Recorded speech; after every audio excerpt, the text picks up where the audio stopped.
안녕하세요. 오늘의 데일리 뉴스레터에 오신 것을 환영합니다.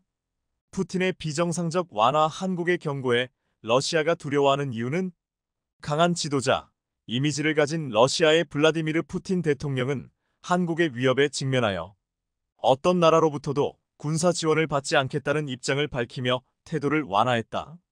이는 현재 러시아에 무기와 탄약을 제공할 유일한 나라로 보이는 북한과의 군사 협력을 냉각시키기 위한 움직임으로 해석된다. 푸틴의 발언은 러시아가 북한에 정밀 유도 무기를 제공할 경우 한국이 우크라이나에 대한 지원을 무제한으로 확대하겠다는 위협과 관련이 있다.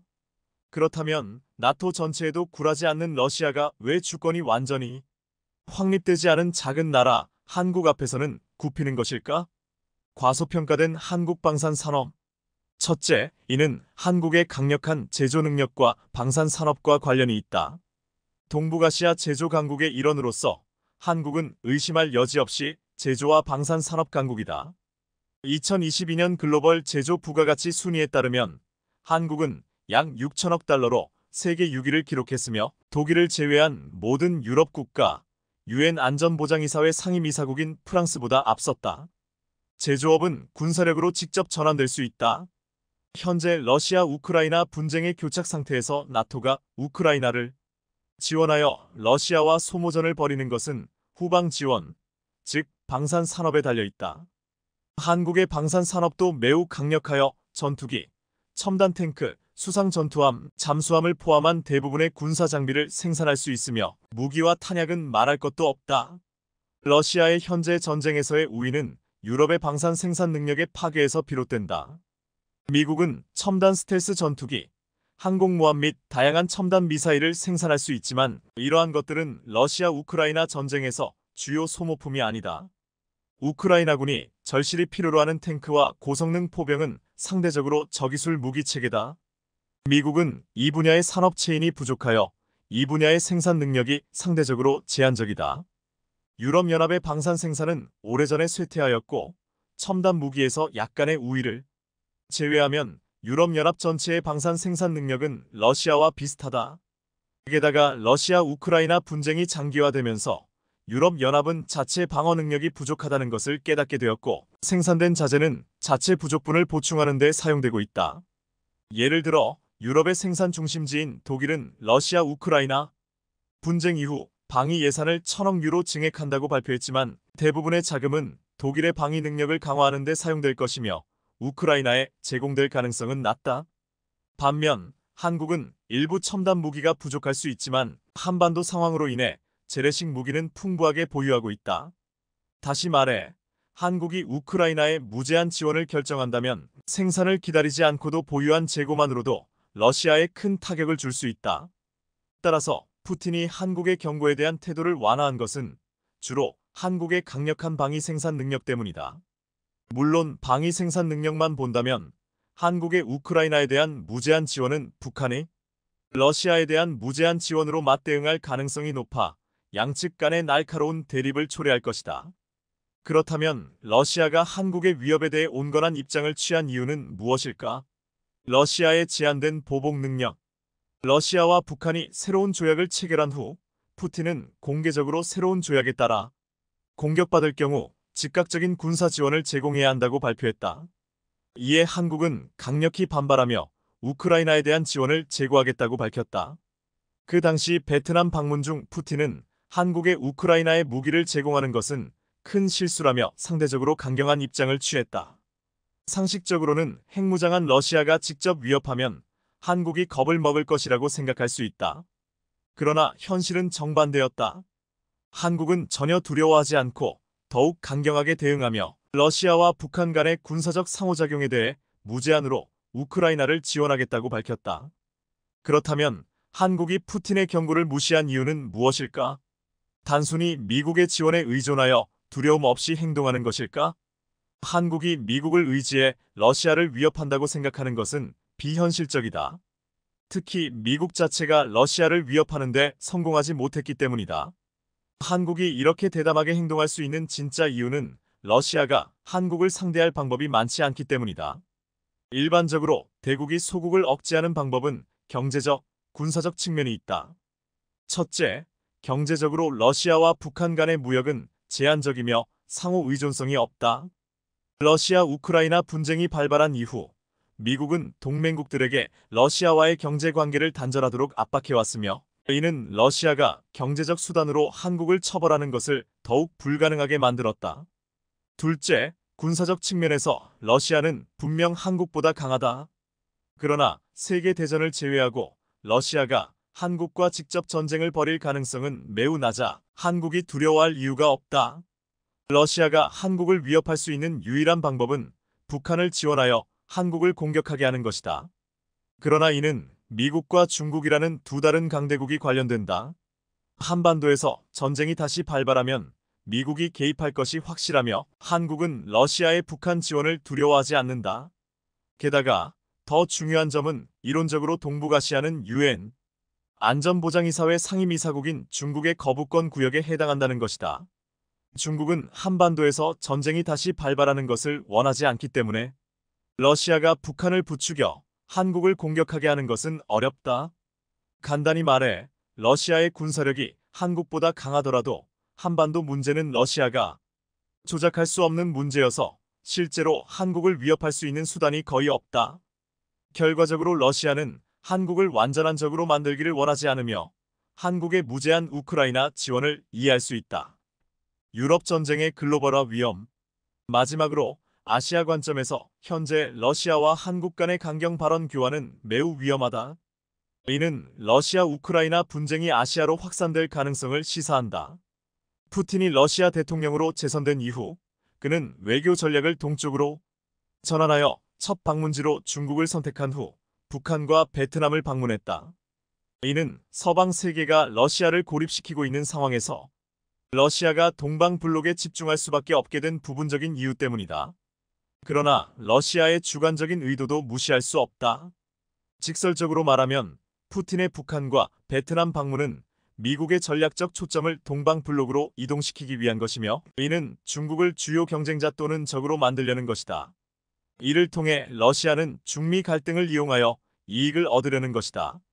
러시아의 관점에서 이는 그들의 이익에 부합하지만 중국과 아시아의 관점에서 이는 재앙과도 같다.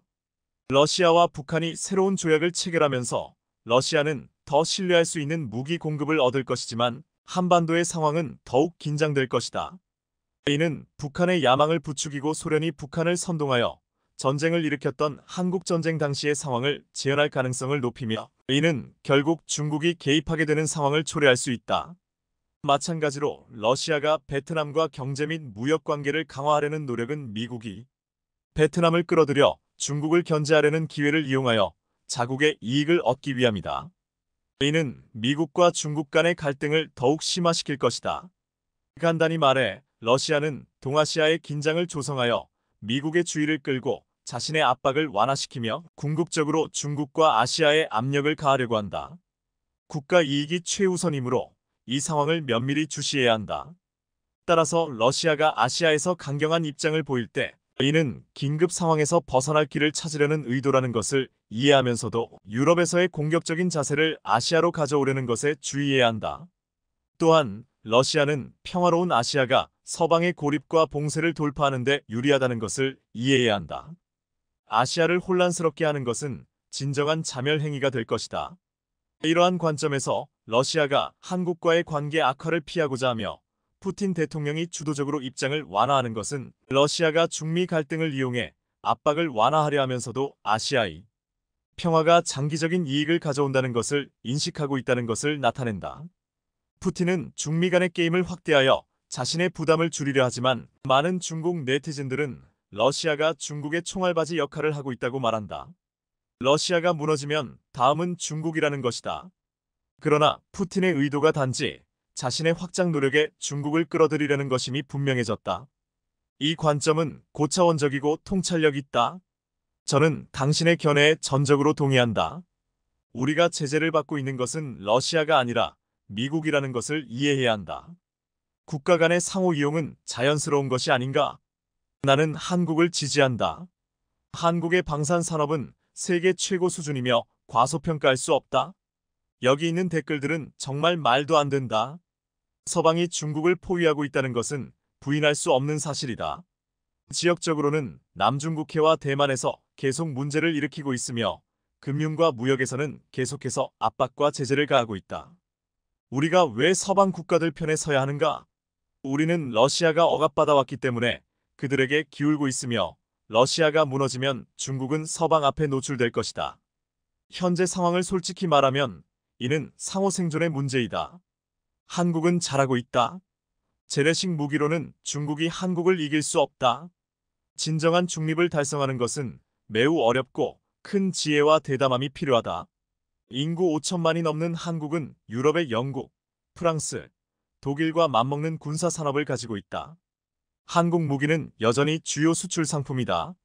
중국의 방산 산업이 심각하게 뒤처져 있는 것 같고 우리는 인재를 유치하고 혁신해야 한다.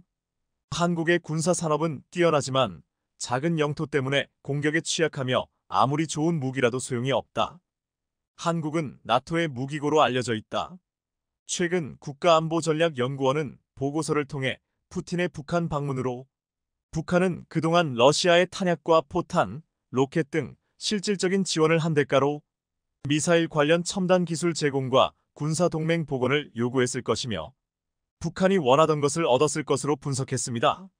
전문가들은 북한이 러시아에 요구하고 있는 기술이 ICBM의 재진입 기술과 로켓 엔진 기술일 것으로 예상합니다.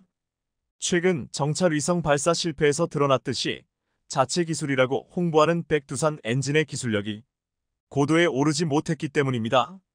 만일 핵탄두를 보유하고 있는 북한이 핵탄두를 실어 나를 수 있는 ICBM 재진입 기술을 이전받는다면 이는 한반도에 커다란 위협이 될 게 뻔합니다. 이에 남북한의 군사력 대결에서 가장 핵심은 누가 먼저 ICBM 관련 기술력을 확보하느냐가 최우선시 되어 왔습니다. 그리고 지금 한국의 ICBM 기술은 북한보다 더 높은 기술을 확보한 것으로 알려졌습니다. 대표적인 게 바로 누리호입니다. 한국은 2022년 자체 기술로 개발한 위성 발사체 누리호 발사에 성공하여 실용급 위성을 자력으로 발사할 수 있는 7번째 국가가 되었고 이후 3차례 더 성공을 거두었습니다. 누리호의 핵심 기반 기술은 사실 ICBM의 추진 방식과 동일하고 한국은 이미 ICBM 핵심 요소인 재진입 기술을 비밀리에 개발하며 세계의 주목을 받았으며 이 기술을 바탕으로 2027년까지 재진입 기술을 완성할 계획인데요. 게다가 한국은 도산 안창 5급 잠수함을 통해 세계 최초로 SLBM을 탑재한 디젤 전기 추진 잠수함까지 개발한 바 있습니다. 그런데 지금 북한과 러시아의 군사 동맹이 강화되자 미국 쪽에서도 계속 한국 핵무장 발언이 나오고 있는 등 동북아시아의 안보 상황이 급변하고 있는 가운데 최근 신규 잠수함용 수직 발사관 개발 사업 문서가 공개되자 중국, 일본 등 주변국들은 한국이 비밀리 준비하고 있는 또 하나의 초특급 계획이 드러났다며 긴장하고 있습니다. 오늘은 러시아, 미국도 놀랄 스펙을 가진 한국의 계획, 한국이 비밀리에 준비하고 있는 초특급 계획은 무엇인지 지난 22일 미국 최고의 전략 자산인 원자력 추진 항공모함 루즈벨트함이 부산작전기지항에 입항했습니다. 이날 미군은 루즈벨트함을 기함으로 하는 미 해군 구항모 강습단의 함정 및 항공기들이 다수 입항했는데 한미일 3국 공동훈련인 프리덤 엣지에 참여하기 위해서였습니다. 프리덤 엣지는 최근 북중러 군사동맹에 대한 경고 메시지 성격의 다영역 합동훈련으로 진행되었습니다. 한 가지 주목할 점은 90대에 달하는 FA-18 슈퍼 호넷 전투기를 가득 싣고 최상의 억제력을 발휘하기 위해 한국에 도착한 미 구항모 강습단에 대잠 공격작전을 수행할 잠수함이 오지 않았다는 점입니다. 미 해군은 1992년 이후 항모전투집단 구조를 통합해 항공모함, 순양함, 구축함, 호위함, 그리고 잠수함으로 구성하고 있습니다. 통상 미 해군 강습단의 훈련에는 기함 역할을 하는 항공모함 한 척에 각종 함재기를 보유한 비행단, 그리고 3척의 이지스함과 12척의 공격형 핵잠수함이 전단으로 함께 움직이게 됩니다. 각종 첨단 소나와 공격어뢰, 그리고 수직발사체계 VLS를 탑재한 공격 잠수함이 항모를 호위하는 역할을 맡아야 하기 때문입니다. 그런데 왜 미군은 이번에 부산항에 올 때 잠수함을 데리고 오지 않은 것일까요? 군사 전문가들은 이를 두고 한국의 잠수함과 연합훈련을 하기 위해서라고 예상하고 있습니다. 지난 6월 12일 사상 처음으로 자망 타격 훈련을 공개한 도산 안창호급 이번함인 안무함은 부산 해군 작전기지에서 임무를 수행한 바 있습니다. 3,000톤의 도산 안창호급 잠수함은 전 세계 최초이자 유일한 잠수함 발사 탄도미사일이 탑재 가능한 수직발 사체계 VLS-10세를 장착한 잠수함이자 세계에서 두 번째로 개발한 한국산 연료전지 장착한 AIP 디젤 전기 추진 잠수함입니다. 도산 안창호급 잠수함은 안 그래도 정숙한데 타의 추종을 불허할 정도로 고요하게 잠행하는 것으로 유명합니다. 특히 지난 2021년 1번함인 도산 안창호함은 SLBM 발사 테스트에서 목표 지점에 정확히 명중해 한국의 방산 실력을 세계에 입증한 바 있습니다. 미국 역시 이러한 한국의 잠수함 수행 능력을 잘 알고 있고 그래서 이번 프리덤 엣지 연합훈련에 한국 잠수함과 미 구항모 강습단이 함께 훈련을 하도록 계획한 것이라 볼 수 있습니다. 이미 한국 잠수함의 위력은 림팩 훈련을 통해 여러 차례 증명된 바 있습니다. 1997년 취역한 지 4년밖에 되지 않은 박이함은 총 10척의 가상적함을 격침시켰고 1998년 이종무함은 LA급 핵잠을 포함 13척의 15만 톤 군함들을 격침시켰습니다. 1999년 이천함은 퇴역 순양함을 상대로 어뢰 타격을 실시하는 훈련에서 첫 번째 시도만에 12형통급 오클라호마시티를 두 동강 내어 뒤차례였던 우방국 잠수함들은 훈련조차 못하게 만들었습니다. 2004년 첫 출전한 장보고함은 상대편의 모든 수상함의 가상 어뢰를 명중시키고 자신은 단 한 번도 탐지되지 않았는데 대잠 감지 시스템을 뚫고 명중시킨 함정 중에는 미 해군의 10만 톤급 원자력 항공모함 존 스테니스함도 있었습니다. 당시 미 해군 사령관에 의해 퍼펙트 장보고라는 별명까지 묻게 되었습니다. 이후 열리는 림팩 훈련에서 미군은 한국 잠수함에게 공격 임무를 맡기지 않고 수색과 정찰 임무만 맡겼는데 이는 한국 잠수함이 공격에 가담하면 혼자서 싹쓸이하는 민폐를 끼쳐서 다국적 훈련에 맞지 않는다는 평가였기 때문입니다. 이것은 한국의 레전드 잠수함들의 실제 썰입니다. 반면 최근 중국은 자신만만하게 공개했던 최신 94형 전략 핵잠수함이 결함으로 인해 해수면 위까지 부상했다가 새벽 조업을 나온 대만 어민 핸드폰 카메라에 포착되는 수모를 겪었습니다. 어민들이 보는 앞에서 갑자기 수면 위로 부상한 것은 피치 못할 오작동이나 고장이 발생했기 때문이라는 의견이 주를 이룹니다. 이미 중국 핵잠수함은 자이든 타이든 자주 주변국 탐지 자산에 발각되어 여러 차례 망신을 당한 바 있는데요. 2018년 93형 공격 핵잠수함은 일본과 영유권 분쟁 중인 센카쿠 열도 수역에 들어갔다가 일본에 발각되었고 2021년에도 핵잠 두 척이 남중국해 떠나 태평양으로 향하는 영국 항모를 미행하다 항모 호위 함정의 음파 탐지기에 포착된 전적이 있습니다. 이렇게 중국 핵잠이 쉽게 포체되는 이유는 중국산의 한계로 인한 수중 소음이 매우 크기 때문입니다.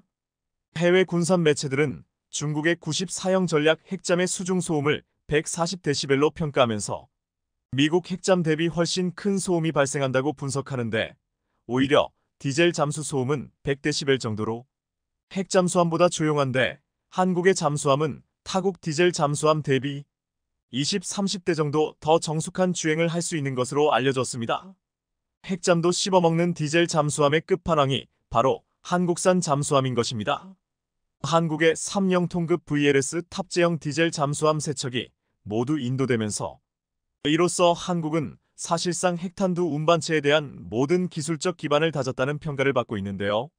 가장 진보된 핵탄두 운반체로 ICBM, SLBM, ALBM 이렇게 세 가지가 언급되는데 공중발사 탄도 미사일 ALBM은 비용 대비 효과 그리고 은밀성 안전성에서 다른 방식에 밀려 현재 미국에서는 사용되지 않고 있습니다. 모든 발사 방식 중 최강의 효율성과 은밀성을 자랑하는 것이 반론 잠수함 발사탄도 미사일 SLBM인데요. 지상 발사 미사일과는 다르게 거의 잠수 중 발사기 때문에 탐지와 대응이 매우 까다롭습니다. 이처럼 한국은 핵은 없지만 핵 운반 기술을 모두 보유한 나라가 되었습니다. 얼마 전까지만 해도 일각에서는 핵도 없는 한국이 왜 굳이 천문학적인 돈을 들여 ICBM이나 SLBM 기술을 개발하고 있느냐, 차라리 그 돈으로 F-35를 구매하는 것이 더 나은 대안이다. 라는 주장도 있었습니다.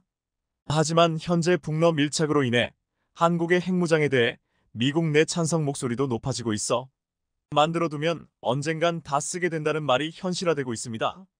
우라늄 농축과 플루토늄 추출 기술은 이미 보유하고 있으며 특히 레이저 우라늄 농축 기술은 세계적 수준에 올라 있습니다. 그런데 이런 한국이 조용히 하지만 누구보다 전력을 다해 계획하고 있는 잠수함용 수직 발사관 관련 계획이 알려지면서 또 한 번 한국의 행보에 동북아시아 각국의 이목이 한국에 쏠리고 있습니다.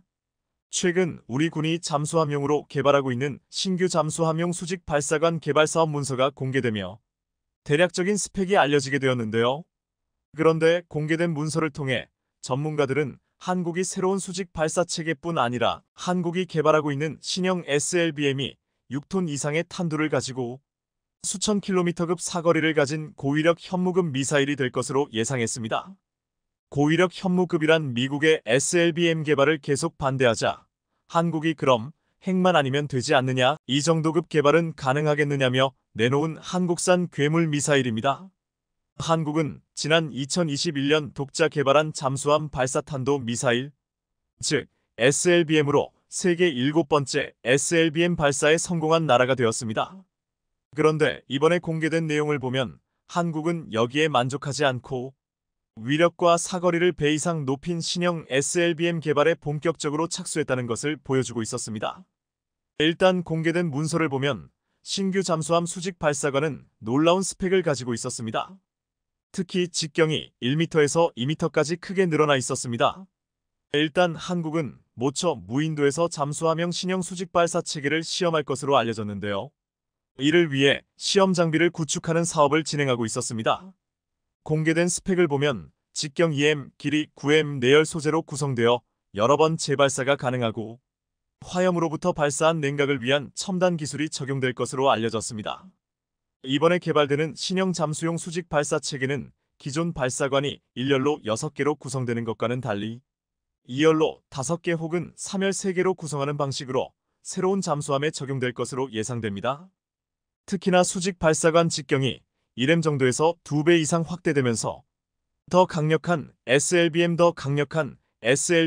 장전 것으로 예상됩니다. 는 지금까지 현무를 개량해 만든 시험 발사체가 아닌 본격적인 SLBM 완성하겠다는 것으로 직경 1.8M 이상 길이는 9M 정도라고 가정하면 수천 km급 중거리 탄도 미사일로 활용할 수 있을 것으로 보입니다. 여기에 새로 개발되는 배치3 잠수함의 폭도 크게 확대될 것으로 보여 배수형 또한 기존 배치1 잠수함에 비해서 크게 확대될 것으로 예상됩니다. 이러한 대형 수직 발사 체계를 2열이나 3열로 배치하면 기존 3영톤대 중반에서 6영톤급 이상까지 확장될 것으로 보이며 차후에 핵잠수함을 개발하는 것에 대비해 모든 조건을 완성할 것으로 예상됩니다. 이번에 공개된 신형 수직 발사 체계는 2M까지 직경이 커질 것으로 보여 러시아가 개발한 신형 SLBM인 불라바와 비교될 수 있을 것으로 예상됩니다. 불라바는 기존에 러시아가 개발했던 SLBM 축소한 최신형으로 기존의 15M급 전장에서 12M급으로 크게 줄었으며 직경은 2M 정도로 콤팩트하게 개발되었습니다. 그러나 1톤 이상의 핵탄두를 장착하고 1만 km 발사할 수 있으며 탄도 핵을 운영할 수 있어 러시아가 불라바 SLBM 전력으로 통일할 계획입니다. 물론 우리 군이 개발하려고 하는 신형 SLBM 발사관은 1.8M 직경의 전장은 9M 정도로 대륙간 SLBM 사용하기에는 부족할 수 있지만 충분히 50km 이상의 사거리가 가능한 2단 로켓으로 1톤 이상의 핵탄두 운반이 가능할 것으로 예상됩니다. 이처럼 한국은 조용히 그러나 전력을 다해 새 무기 개발에 나서고 있으며 이제는 SLBM 신형 발사관 체계까지도 개발을 하고 있습니다. 한국의 K 전차가 폴란드에 진출하고 호평을 받자 위기감을 느낀 독일, 프랑스, 영국이 신형 전차를 선보이며 한국의 독주를 막으려 연합전선을 펼치고 있습니다. 특히 그동안 전차 생산에 있어서 늘어지는 납기와 터무니없는 가격, 연이은 수주 실패로 갖은 조롱에 시달리던 독일은 프랑스와 손잡고 신형 전차를 선보이며 한국의 K를 견제하기 시작했습니다. 하지만 유럽의 방산 강국들이 내놓은 신형 전차들의 면면을 보면 당분간 K 흑표의 독주를 막기는 어려울 것으로 보입니다. 특히 독일이 프랑스와 내놓은 신형 전차는 공개되자마자 외관은 물론 가격 등에서도 실망스럽다는 반응이 나오고 있는데요. 심지어 이제는 독일과 프랑스의 합작 전차보다 한국의 K 전차가 더 진보적이라는 평가를 받고 있습니다. 그런데 이때 이탈리아가 오랫동안 협상 중이던 독일과 협상 결렬을 선언하자 이탈리아 전차 도입 사업이 과연 누구에게 돌아갈까 세계의 시선이 쏠리고 있습니다. 그리고 여기에 한국의 K 전차가 급부상하고 있는데요. 오늘은 독일의 신형 전차는 왜 K 전차보다 못한 평가를 받는 것인지, 또 이탈리아 전차 도입 사업에 한국 K가 유력한 후보로 떠오르고 있는 배경을, 얼마 전 영국 육군의 차세대 전차인 챌린저 3가 첫 실사격 테스트를 진행했습니다. 2027년 전력화를 목표로 한 영국의 챌린저 3는 현재 8대가 먼저 개조된 상태로 우선 148대를 개량한 후 최종적으로 227대를 확보하는 것을 목표로 하고 있습니다. 영국은 챌린저 2의 차체에 독일 라인메탈의 포신을 조합하고 주요 시스템을 개량해 챌린저 3을 내놓았습니다. 챌린저 3의 주요 변경 사항 중 하나는 주포인데요. 본래 사용하던 L30A1 강선포가 나토 표준 포탄을 사용하는 라인메탈 L55A1 128강포로 바뀌게 된다는 점입니다. 영국은 그동안에는 상상도 못했던 5km까지 교전이 가능해졌다고 흥분하면서 대대적인 홍보 중입니다. 또한 최근 프랑스와 독일의 방산 기업인 KNDS는 140대형 주포로 포탑을 적용할 수 있는 새로운 버전의 레오파드 2 전차를 전격 공개했는데요. KNDS는 독일의 크라우스 마페이 베그만사와 프랑스의 넥스터사가 50대 50 지분으로 참여한 유럽 최대의 지상 장비 방산 업체로 알려져 있습니다. 일단 KNDS가 공개한 세부 정보를 보면 레오파드의 ARC 3.0은 우크라이나 전쟁에서 위협으로 떠오른 드론과 교전할 수 있는 30RCWS를 갖추고 대전차 유도, 미사일 발사기가 내장되어 있으며 전차에 장착된 베트로닉스 전자지도에 의해 적이 어디에 배치되어 있는지를 파악할 수 있는 기능 및 자동 장전기를 탑재하고 있습니다. 무엇보다 레오파드의 ARC 3.0의 가장 큰 장점은 무인 포탑과 고객의 요구에 맞춘 포탑 탑재 능력입니다. 프랑스와 독일은 이 새로운 포탑은 고객의 요구에 따라 120 주포는 물론 수년 전부터 개발 중인 130 및 140 주포도 장착할 수 있다. 필요에 따라 120에서 140까지 쉽게 전환할 수 있는 시스템인 아스칼론포 시스템 테스트에도 성공했으며 일시간 만에 주포 교체가 가능하다고 홍보에 열을 올리고 있습니다. 또 10초에 3발 발사할 수 있고 군인도 기존 4명에서 3명만 있으면 운용할 수 있다는 장점도 부각시키고 있습니다. 하지만 단점도 많았습니다. 레오파드의 ARC 3.0는 상부 공간이 없어 APS를 측면에 다느라 포탑 옆 통수가 툭 튀어나온 모습이었습니다. 포탑 전면이 잘 뚫린다는 문제를 해결하려고 장갑을 추가하다 보니 포탑이 앞으로도 길게 늘어지는 모습이었습니다. 신형이라고는 하지만 레오파드 2에 비해서 포탑이 전후좌우로 전부 늘어지게 됐습니다. 그런데 디자인의 문제를 떠나서 이렇게 되면 주유를 할 때나 운전수가 타고 내릴 때마다 포탑이 걸릴 수밖에 없게 됩니다. 더구나 경량화되어 가고 있는 세계적인 트렌드를 따라가지 못하고 장비를 덕지덕지 붙여 중량을 늘리는 선택을 한 독일 방산 업체의 판단력 자체가 최신 트렌드를 따라가지 못하고 있었습니다. 그래도 프랑스와 독일은 이 신형 전차가 30대구경 RCWS를 갖추었고 대드론 방어 능력은 있다며 홍보하고 있는데요. 하지만 레오파드의 ARC 3.0의 RCWS는 능동방어 시스템의 레이더에 연결할 수 있는지에 대한 의문이 제기되고 있습니다. 또한 너무 급진적인 기술이 적용되어 이게 정말 실제로 양산으로 이루어질 수 있을지 의문이라는 지적도 나오고 있습니다. 무엇보다 대드론, 제밍 시스템은 통합되지 않아 앞으로 보완할 점이 많아 보입니다. 심지어 비판적으로 보는 전문가들은 레오파드의 ARC 3.0의 운명이 이전에 공개된 독일의 차세대 전차 EMBT처럼 시제품만 만들어지고 양산을 못할 확률도 높다고 보고 있습니다. 그런데 가장 큰 문제 중 하나는 가격입니다. 이런저런 최신 기술을 장착했으니 레오파드 ARC 3.0의 가격은 최소 전차 한 대당 단가가 최소 600억 원은 넘을 것으로 예상됩니다. 전차 1대의 가격이 600억 원이라니 결론적으로 독일과 프랑스는 네가 뭘 좋아하는지 몰라서 일단 시제품에는 전부 넣어놨어. 가격은 기존 레오파드 전차의 5배야. 언제 배송될지는 우리도 알 수 없어. 사려면 사고 말려면 마라. 라고 얘기하고 있는 것이나 다름없었습니다. 반면 한국은 폴란드와 KEPL 전차 개발 사업을 지속적으로 추진하고 있습니다. K는 산과 하천이 많은 한반도 지형에 특화된 모델로 세계 최초로 유기압 현수장치 ISU가 적용됐는데요. A는 센서가 지형을 스캐닝한 뒤 서스펜션을 전자 제어해주는 장치입니다. 그 덕에 울퉁불퉁한 산악과 하천 지형에서 주행 안정성, 기동감, 사격 정밀도가 세계 최정상 수준이라는 평가를 받고 있습니다. 또 전투 중량도 56T에 불과해 에미레이나 레오파르트 EA8보다 운신의 폭이 넓습니다. 화력도 동급 모델을 압도합니다. 55구 경장 120 활강포와 최신형 날개 안정 분리철 갑탄 K279를 사용합니다. 표준 전차 교전 거리인 2000m에서 70만 800의 장갑판을 관통할 수 있습니다.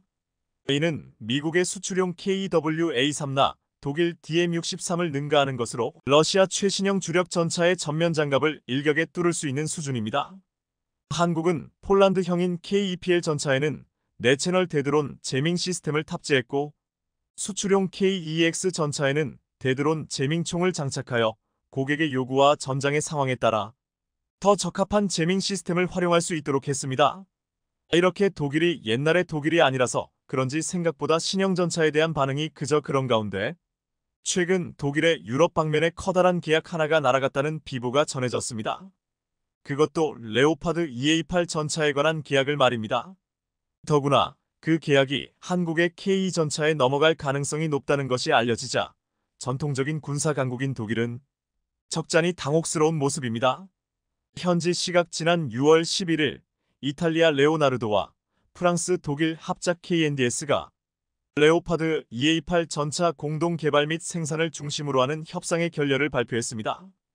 프랑스와 독일의 합작사인 KNDS와 이탈리아 레오나르도의 협상은 2023년 12월에 시작되었는데 프랑스와 독일이 진행하고 있는 차세대 전차 개발을 위한 주력 지상전투 시스템 MGCS에 대한 협력도 포함되어 있었습니다.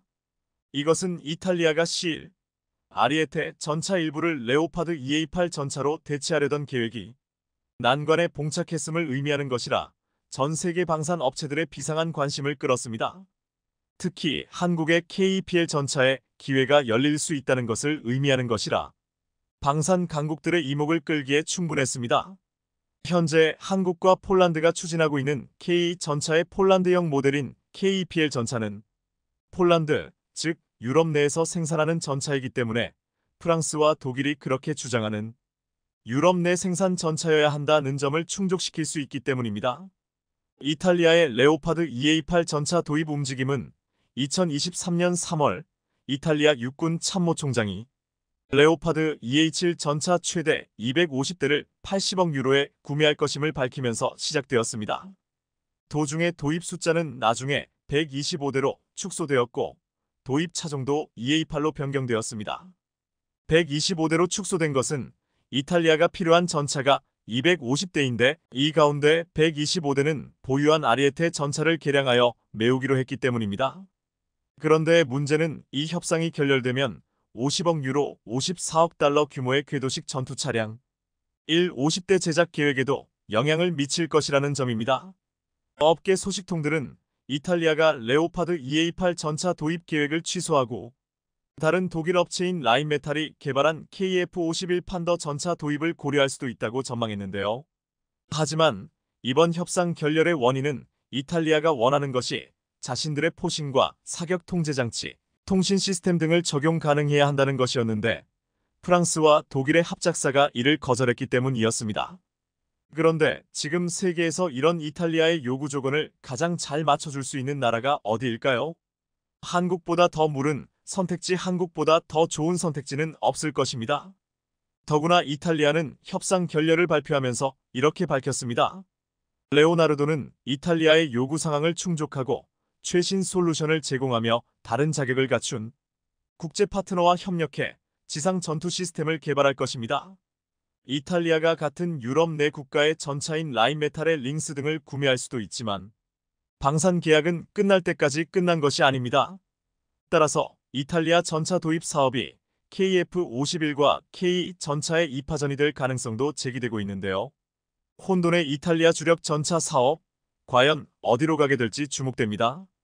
폴란드가 한국 전차를 선택한 이유는 세계 어느 나라보다 빠른 한국의 생산 능력, 대한민국의 험준한 산악 지형에서 온갖 테스트를 거친 전차라는 점, 그리고 고객이 원하는 바를 100% 충족시키는 한국 방산 기업들의 능력과 뛰어난 내구성 및 가격 경쟁력 때문이었습니다.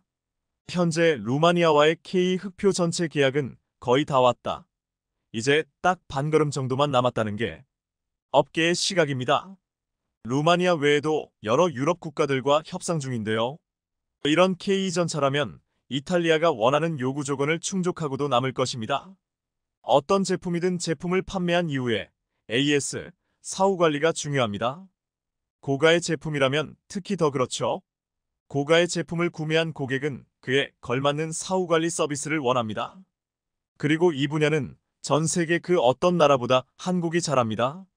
한국 제품과 해외 글로벌 기업들의 제품들은 가격, 성능 등에서 차별화된 포인트가 있지만 특히 AS 분야에서 한국은 독보적인 이미지를 가지고 있습니다. 이는 방산 분야에서도 마찬가지입니다. 한국은 최근 전투기를 구매한 고객들을 전부 한국으로 초청했습니다.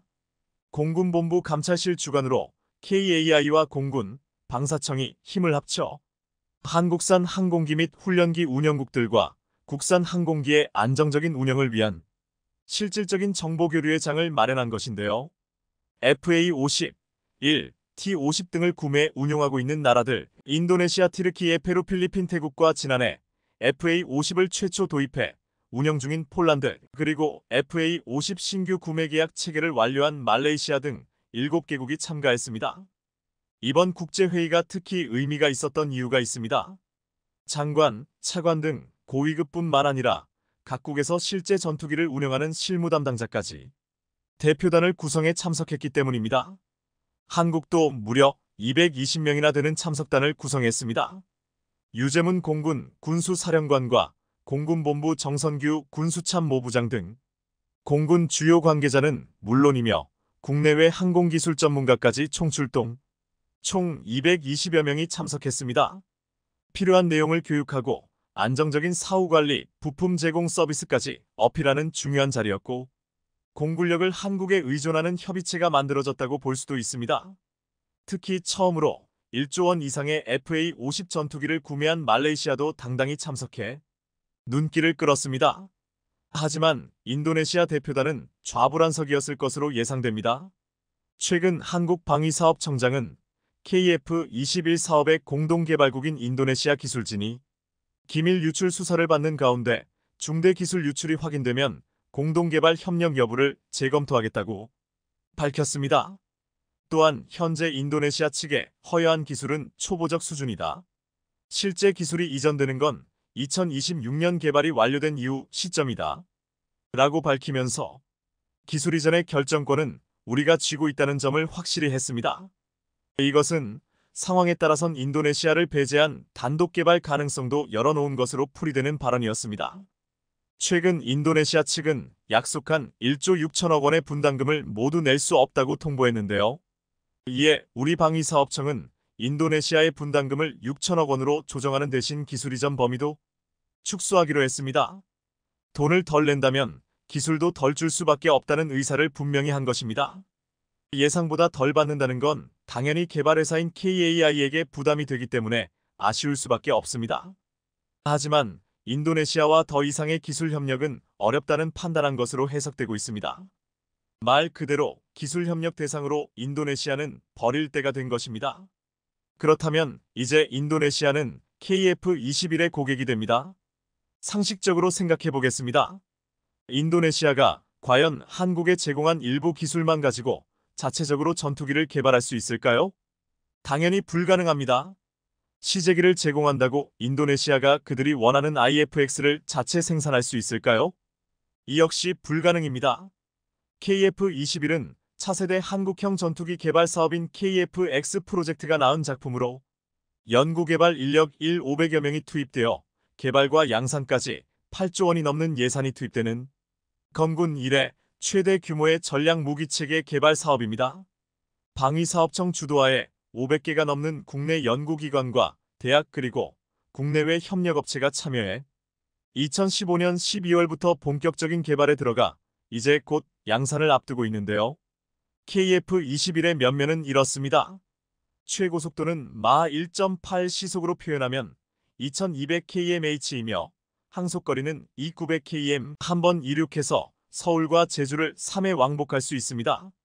최대 무기 탑재량 7,700kg, KAI 개발 인력 1,500명, 기체 크기 기준으로 동급 모델인 보잉 FA-18 슈퍼 호넷, 유로파이터 타이푼, 다소 라팔 이상의 항공전자 시스템이 탑재되며 국산 부품과 장비 비율이 높아서 실전 배치 이후부터 들어가는 운용 유지 비용이 낮아질 것으로 기대되고 있습니다. 하지만 무엇보다 KF-21의 중요한 기술은 FASS 초정밀 조립 오차 범위 0.025라는 점입니다. 시제기부터 양산 모델까지 생산 공정에서 무엇보다 중요한 동체 조립은 한치의 오차도 허용되지 않는 자동화 정밀 조립 장비인 FASS FUSELAG 오토메이티드 스플라이스 시스템의 몫인데요. 지구 대기권 내를 비행하는 항공기의 크기는 B747, A380과 같은 대형 기종의 경우 최대 400톤에 이르는 무거운 물체입니다. 기체 크기에 맞는 힘을 가진 엔진이 장착되어 비행하지만 비행 환경과 다양한 공기역학 요인에 큰 영향을 받습니다. 국내외 항공여행에서 비행 중 난기류를 만나 기체가 크게 흔들리는 경험을 누구나 한 번쯤 해보았을 텐데요. 커다란 B747부터 2인승 세스나까지 모든 비행기는 사소한 외부 요인에도 비행에 영향을 받습니다. 초음속 비행으로 각종 커다란 응력, 스트레스, 압력에 더 민감한 전투기는 조립 정밀도가 높을수록 비행 특성에 관여하는 변수를 최대한 줄일 수 있기에 초정밀 조립이 가능한 FASS는 동체에 가해지는 다양한 힘으로부터 기체를 안전하게 지킬 수 있습니다. 381개의 부품과 9,500여 개의 하드웨어가 체결되는 KF-21 동체는 단 한 개의 부품이라도 가공과 조립이 잘못되면 구조적으로 문제가 발생하기 때문에 조립에 심혈을 기울여야만 합니다. FASS의 가장 큰 특징은 정밀도입니다. 항공기 조립 공정은 큰 틀에서 지금이나 달라진 것이 거의 없습니다. 기수, 중앙동체, 후방동체를 이동장비에 실어 결합하는 방식으로 과거에는 이들 구조물을 유압장치에 실어 조립했으나 조립 과정이 결코 쉽지 않아 늘 어려움을 겪었습니다. FASS는 이러한 한계를 극복하기 위해 개발한 초정밀 조립 자동화 시스템으로 전방, 중앙, 후방 3개의 동체로 나뉘어진 주요 기체 구조물을 휘어지지 않으면서 설계도에 나와 있는 수치에 맞춰줍니다. FASS는 KF-21 생산 인프라의 하나로 개발되어 2019년부터 설계 및 제작에 들어가 이번에 공개한 CJ 1호기 조립부터 투입되었는데요. 레이저 트래커라는 장비가 전방, 중앙, 후방의 포인트에 동체가 정확히 결합되었는지를 내장된 컴퓨터가 확인하며 작업 오차율은 0.025 이하의 완벽한 조립이 가능합니다. 그러니까 사실 진짜 기술은 FASS 같은 생산 기술인데 한국 입장에서는 인도네시아가 약속했던 분담금을 다 내지도 않고 적은 분담금만 받는 상황이 돼버렸는데 이런 생산 기술까지 이전해줄 이유가 없습니다. 인도네시아가 뭘 몰라서 그렇지 KF-21의 공정을 보면 인도네시아가 자체적으로 생산할 수 있는 수준이 아닙니다. 인도네시아가 자기들이 개발했다며 공개한 4.5세대 전투기 모겁인데요. 2022년 자카르타에서 열린 인도 디펜스 2022 포럼에서 4.5세대 쌍발 전투기 ICB 시카탄 모겁이라며 이 기체를 공개했습니다. 모겁을 공개한 PT 인포글로벌사는 인도네시아 국영회사인데요. 2022년에 이 정도 수준을 내놓다니 한국이 20년 전쯤에 내놓은 KF-X 설계안 중 카나드형을 닮았습니다. 길이 12.5m, 높이 3.5m, 날개 길이 7m 트윈, 엔진, 단자형, 복자형의 멀티롤 전투기. 설계 인도네시아, 생산 인도네시아. 한눈에 보기에도 초정밀과는 거리가 멀어 보입니다. 이런 수준으로는 KF-21 기술을 이전해 준다 해도 제대로 적용을 할 수 있을지 의문입니다. 무엇보다 분담금도 다 안 내는 인도네시아에게 핵심 생산 기술 이전은 반드시 막아야 합니다. 심지어 인도네시아는 최근 이런 짓까지 했습니다. 인도네시아 국적 기술자들이 KF-21 개발 과정 등이 담긴 자료를 USB에 담아 유출하려다 적발됐다는 소식을 접한 인도네시아 추정 해킹 조직이 국내 사이트를 공격한 정황이 포착된 겁니다. 에논 블랙플래그 인도니전 닉네임으로 활동하고 있는 해커 조직은 텔레그램에 지난 2월 2일 CNBC에서 보도한 기술 유출 기사 링크를 공유하면서 불쾌감을 표출했습니다. 그러면서 전투기의 정보와 데이터를 인도네시아 국적 기술자가 훔쳤다는 소식을 접했다.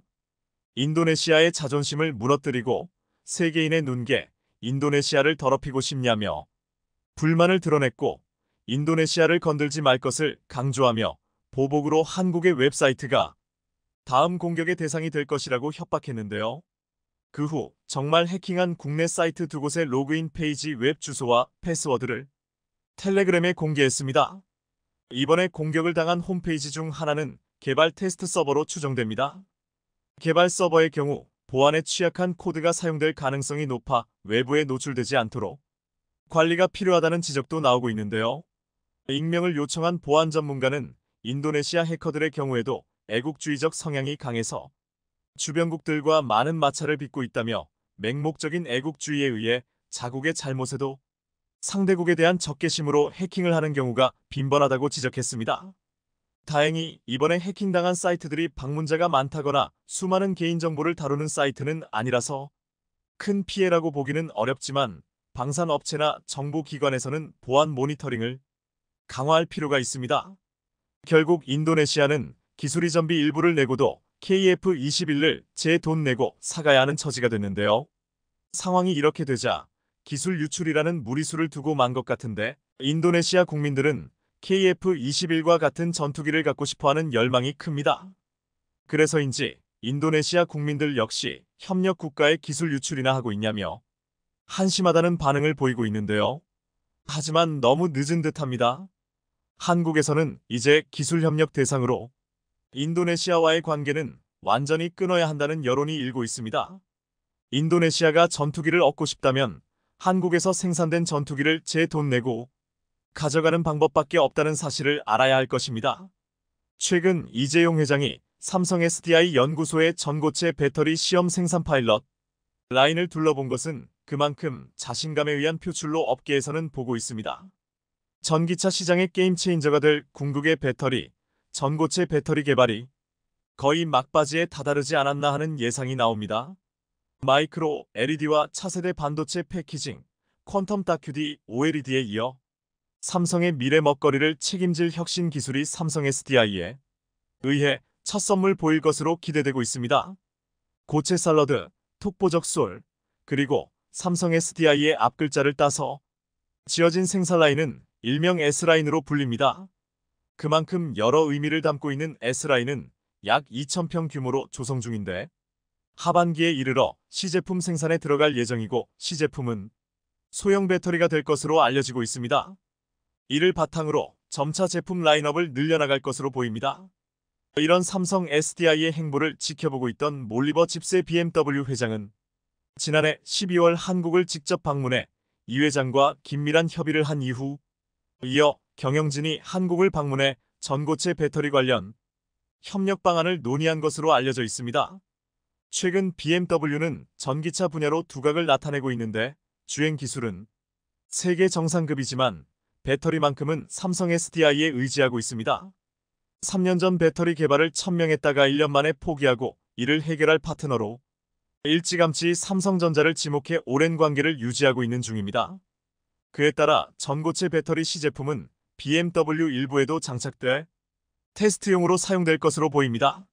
전고체 배터리가 미래 전기차 시장의 게임 체인저로 평가받는 이유는 성능, 화재 안전성 모두 지금의 전기차 배터리보다 훨씬 우수하기 때문인데 특히 기존 배터리보다 에너지 밀도가 높습니다. 이는 배터리 부품수 및 부피 감소로 이어지게 되고, 이는 차량을 설계할 때 지금보다 더 넓은 공간을 확보하는 데 도움이 될 수 있다는 의미입니다. 삼성 SD는 2013년부터 전고체 배터리 관련 기술을 선보이면서 10년 가까이 기술 고도화에 힘쓰고 있는 상황입니다. 덕분에 주행거리 800km, 1000회 이상 충방전이 가능한 전고체 배터리를 개발하는 데 성공하기도 했습니다. 손미카엘 삼성 SDI 부사장은 지난달 컨퍼런스콜에서 전고체 배터리 파일럿 라인은 업계 최초의 순수 전고체 생산 라인이라고 밝히면서 자신감을 내비추기도 했습니다.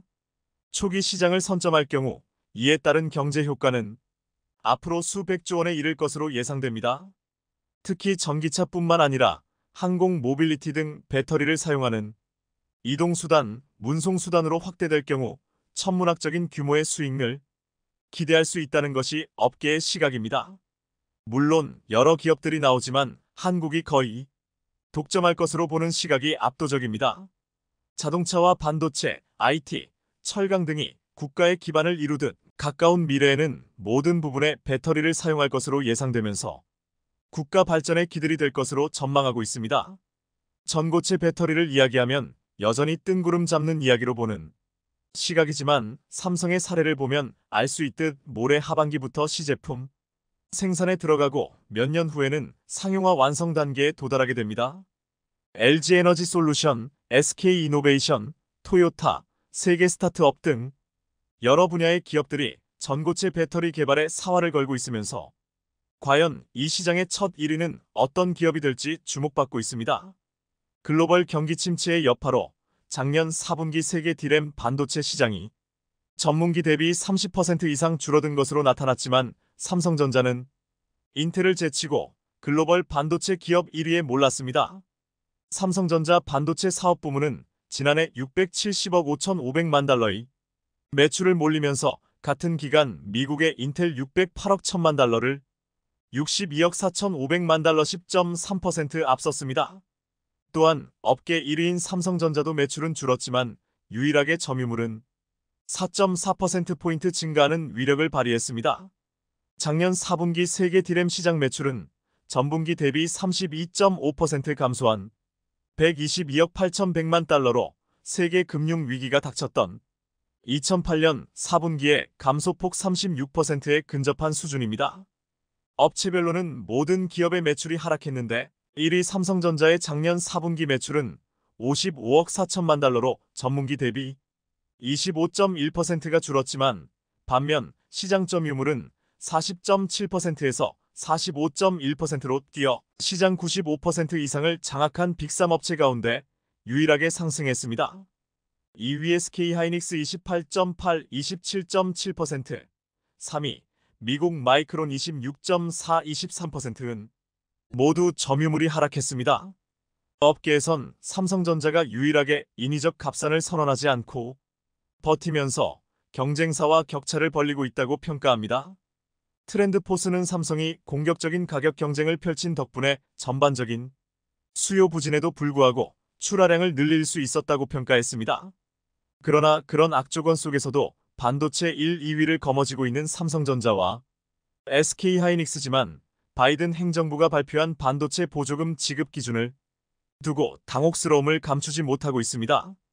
이 정도라면 기존의 반도체 법과는 상당 부분 다르고 처음부터 이런 조건을 달았으면 아마 미국의 반도체 공장을 건설하지도 않았을 겁니다.